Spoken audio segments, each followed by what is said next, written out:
Tusok na! Tara, samahan niyo ako sa aking session. Home service nga pala ito. Dito lang yan sa Intramuros, Maynila.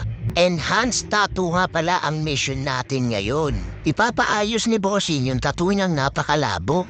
Bali, first time kong mag-home service sa Intramuros, kaya medyo hindi ko pa alam yung pupuntahan ko, kaya kinapaka pa ako na lang, nagtanong-tanong na lang ako kung ano yung mga dapat kong sakyan. At doon nga banda sa pier ang sasakyan nating motor para diretso ng Intramuros. Dito na kami magkikita ni Bossing sa may circle sa may Petron. Eto nga, nasunduin na tayo ni Bossing papunta sa kanilang lokasyon. Buti hindi ako ay nabuta ng ulan kasi nagbabadya na siyang bumuhos. Buti binilan ako ni Bossing ng kape kasi medyo nilalamig na talaga ako dito.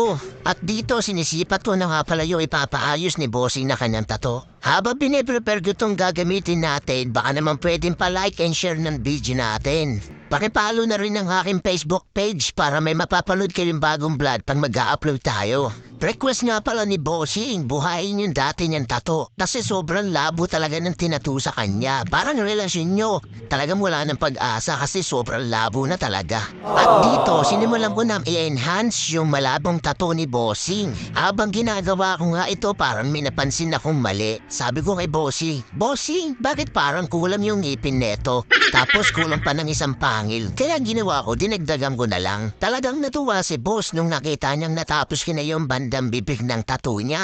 Sabi niya pa nga oo nga no, kitang-kita na yung bibig, di katulad ng una. Respeto nga pala sa naunang artist na gumawa nito. By the way, kung meron ka nga palang mga tattoo na gustong ipa-enhance, huwag ka na mahiyang magsabi sa akin. I-message mo dito sa aking page. Magre-reply agad ako sa'yo. At sisiguraduhin ko sa'yo na hindi ka magsisisi sa tattoo na gagawin natin sa'yo. Mensahe ko lang din sa mga nagpapatattoo dyan ng sobrang mura. Iwasan nyo yun para hindi kayo mapamura. At dito sa last part ng pag-shading natin, medyo nararamdaman na ni Boss yung sakit. Ganun talaga, masarap. Pero habang tumatagal, sumasakit. Parang pag-ibig lang yan. Sa una, masarap. Pero habang tumatagal, nakakaramdam ka na talaga ng sakit. Kaya wag puro pagmamahal, magpatattoo ka din para sa sarili mo. Finally, natapos din namin ni Boss. Buti na lang matibay siya.